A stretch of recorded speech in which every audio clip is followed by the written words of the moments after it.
Hello everyone, welcome to From the Star Wars Home Video Library. I'm your host, Nathan P. Butler, author of A Saga on Home Video. This time, we take a look at 4 releases from Japan, all of which kind of follow a theme. They're all prequel VHS releases.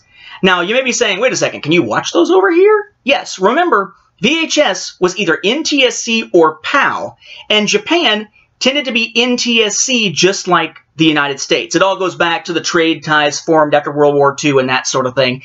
Suffice to say, Japanese VHS tapes will play in American players without needing a special player. You just need a VHS player that actually A, works, and B, will not eat your tapes.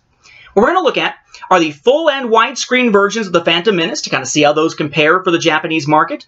And then we're going to take a look at a couple of other releases, one each for Attack of the Clones and Revenge of the Sith. So let's take a look first. This is the full screen release of The Phantom Menace from Japan.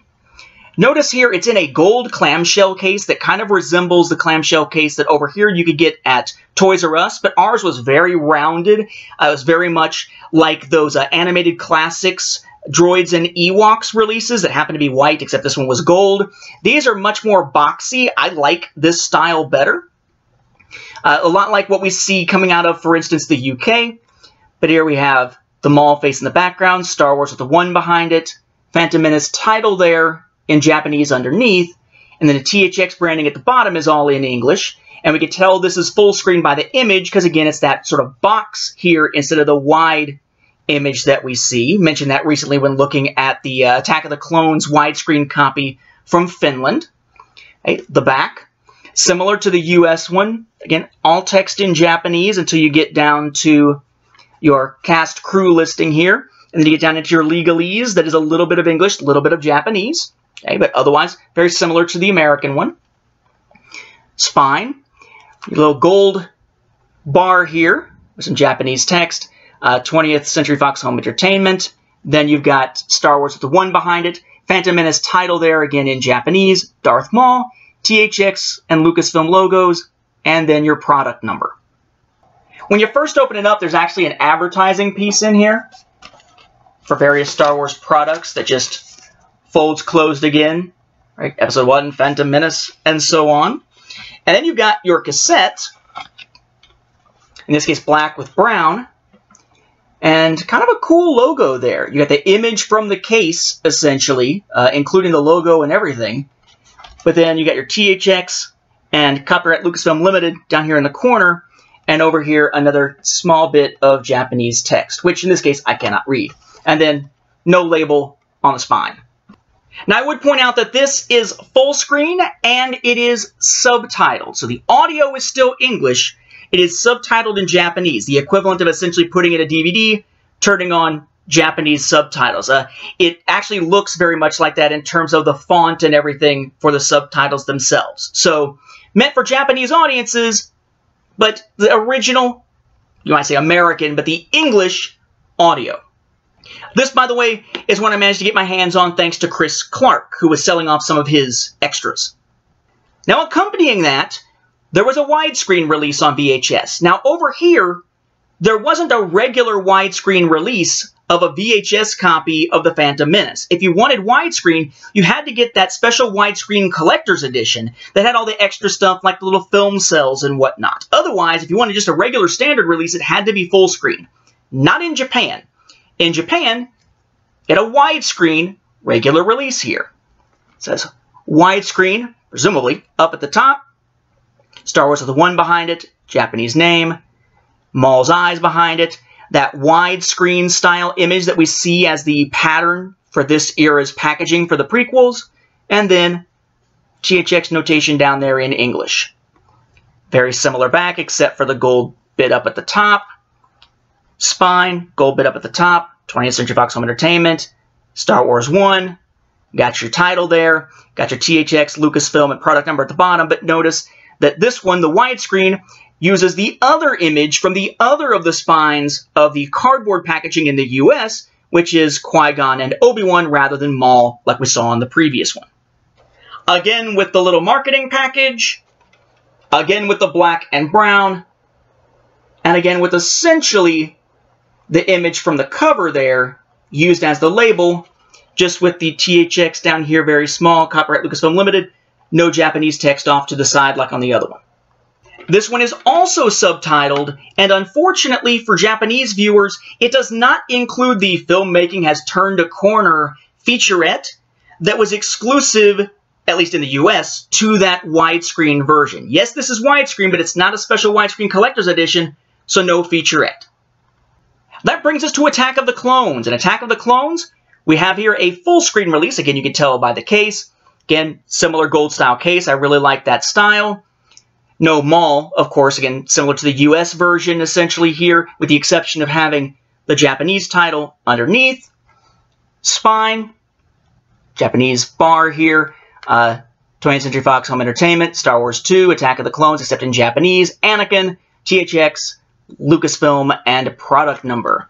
Back very much like the US version, again, divided up language-wise very similarly to what we saw on the Phantom Menace. We open it up, and we have our tape, again, black with brown, similar label to what the front of the regular packaging looks like. Down in the corner, no THX, but it does have Lucasfilm Limited and trademark in the corner. Again, no label on the spine, as we've seen so far. This one I actually happened to get originally still closed. Most of these other ones were actually eBay auctions that Sam Howard pointed me to. So thank you to Sam and to Chris. We have here a sticker that was on it, because this one was actually sealed when I bought it. And it notes, it says VHS, Star Wars something, R2-D2 C3PO, Star Wars. Basically means it has the Star Wars Connections featurette on it that talks about the connections between episodes 1 and 2 and the original trilogy. What's more interesting to me is that it does have the price on it, which was 3,980 yen. And as I mentioned, bonus features do appear on here. So you put in the tape and you get that Star Wars Connections featurette. That is in English audio with Japanese subtitles. Then you get to the movie itself. And the movie itself is dubbed in Japanese without needing subtitles. Then you get to after that, and it's got the same deleted scenes on it that the American VHS does, except the deleted scenes are then subtitled, not dubbed. So whether it's a bonus feature or the actual film itself tends to be what determines, at least on this release, what gets subtitles versus what gets dubbed. And then finally, for audiences who wanted to rent Revenge of the Sith, which tended to be an audience that it seems was more into dubbed films than subtitled films, at least from what I'm understanding for people who are a little more familiar with that market than I am, we had the rental version of Revenge of the Sith. Up here at the top in gold says rental version, but says it in English. Star Wars 3, Vader mask kind of behind here. Underneath, Revenge of the Sith, but in Japanese. Full screen, hence the image there. Little note down in the corner. Not sure what that says. Maybe it says that's dubbed instead of subtitled or whatever. Maybe it says rental only, whatever. THX notation at the bottom. Notice it's in a white clamshell case this time. Notation up at the top, which I believe is where it either says rental only or dubbed. Again, can't read it. 20th Century Fox Home Entertainment, Star Wars 3, title there in Japanese. We have the classic clashing image there. We have THX, Lucasfilm, and product number. Back, very similar to the US, does a rental version up at the top. A similar mixture of English and Japanese, depending on where you're looking on the back, as to what we've seen previously. You open it. Whew, it's a little bit tougher. And the rental copies aren't nearly as cool looking. There's your rental label. Yeah, you got a little 20th Century Fox Home Entertainment hologram, but it just says 20th Century Fox Home Entertainment. Got some English legalese, Lucasfilm logo, product number, the logo Star Wars with the 3 behind it with in little black text there in Japanese, Revenge of the Sith, and then Japanese text off to the side with THX. And then you've got your spine label, which actually does have a spine label at all. That's kind of different.